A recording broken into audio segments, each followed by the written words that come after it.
Ils ne sont pas plus apôtres que moi. Ils ont vu Jésus. Moi aussi, bien plus encore. Je l'ai vu sur le chemin de Damas.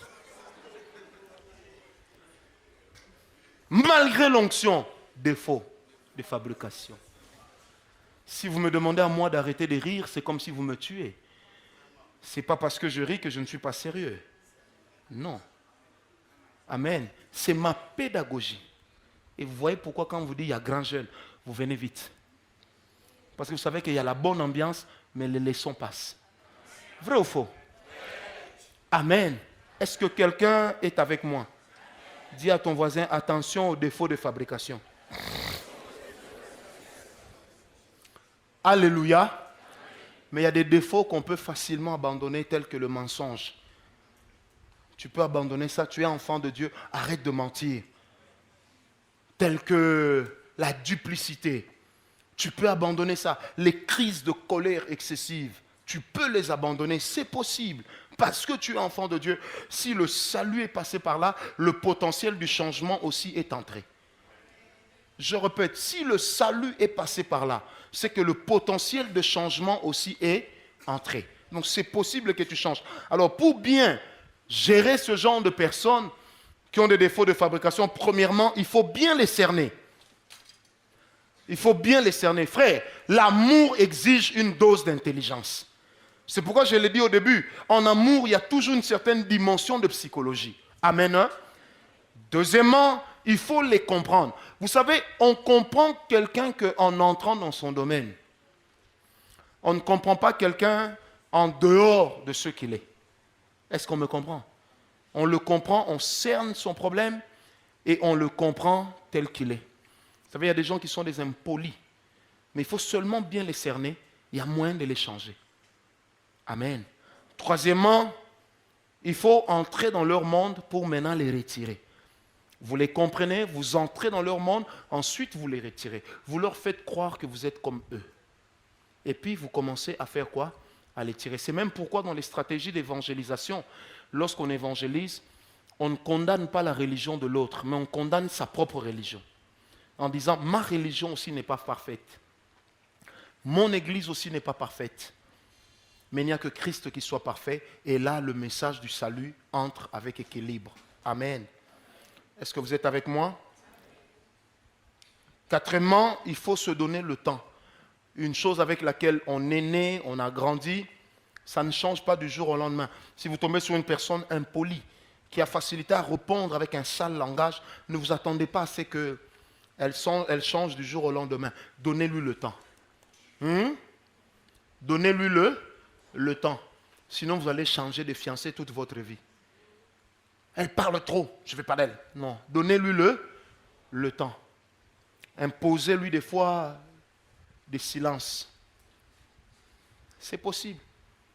Amen. Et cinquièmement, il faut les amener à vivre autre chose et les amener à changer d'environnement. Vous savez, certaines personnes, maman Bibiche, tu l'épouses à Yolo, il ne faut pas habiter à Yolo avec. Il faut l'amener à Kimwenza. C'est-à-dire un côté opposé. Un environnement opposé. Est-ce que vous savez que même dans l'intimité sexuelle dans un couple, le décor dans lequel on est compte beaucoup?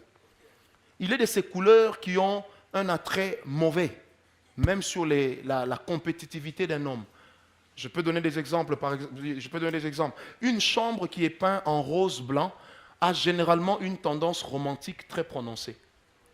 Une chambre qui est peinte en bleu foncé donne l'impression d'être dans une cellule de colère. Une chambre qui est peinte en rouge est frustrante. Et on ne se rend pas compte de ça, mais psychologiquement, on réagit par rapport aux couleurs.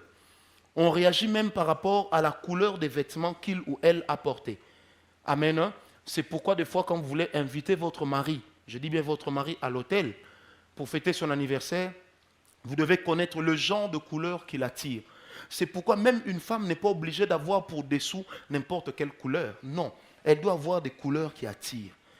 Il y a des couleurs qui n'attirent pas.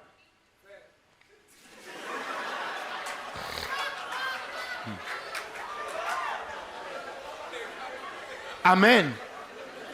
Je vais vous donner un exemple. Un homme qui met des sous-vêtements blancs et qui n'a que des sous-vêtements blancs.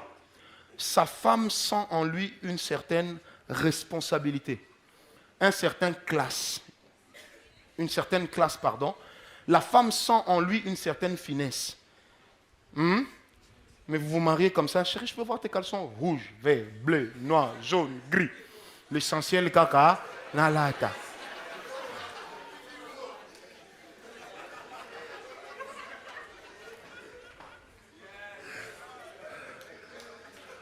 Alino, c'est pas ça. Amen.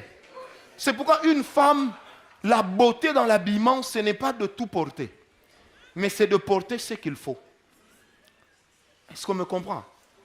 Comment toi, tu peux faire pour moi un lit avec des draps noirs? Mais j'aurais l'impression de mourir la nuit. Oh, tout chemin.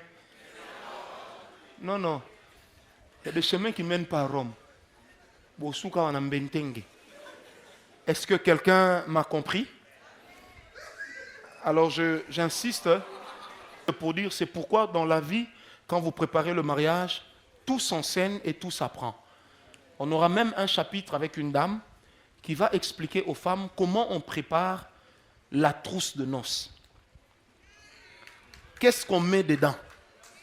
Hein? Il y a des choses qu'on met. Vous savez qu'il y a des choses qu'on met dedans. Toi, tu ne sais pas. Il y a des choses qu'on met dedans. Pour une femme surtout, même pour un homme. Je peux même vous donner quelques éléments. Est-ce que vous allez donner les offrandes à l'église, au grand jeune? Tu vois, une femme, elle va aux noces, elle amène une grosse valise comme ça. Non. Des petits vêtements, des petites culottes, des petits ensembles, de la poudre, pour permettre à ce que, après chaque montagne, pour la prochaine montagne, on remet un peu de propreté au corps, pour ne pas avoir l'impression de manger une nourriture déjà consommée. Il y a moins comment on prépare la trousse de noces. On va enseigner ça. Préparez le mariage ici. On va vous dire des choses. Il y a des gens qui vont aller jeter leurs sous-vêtements. Vous allez voir un grand monsieur comme ça. Il porte des sous-vêtements comme la tenue des frères Dalton.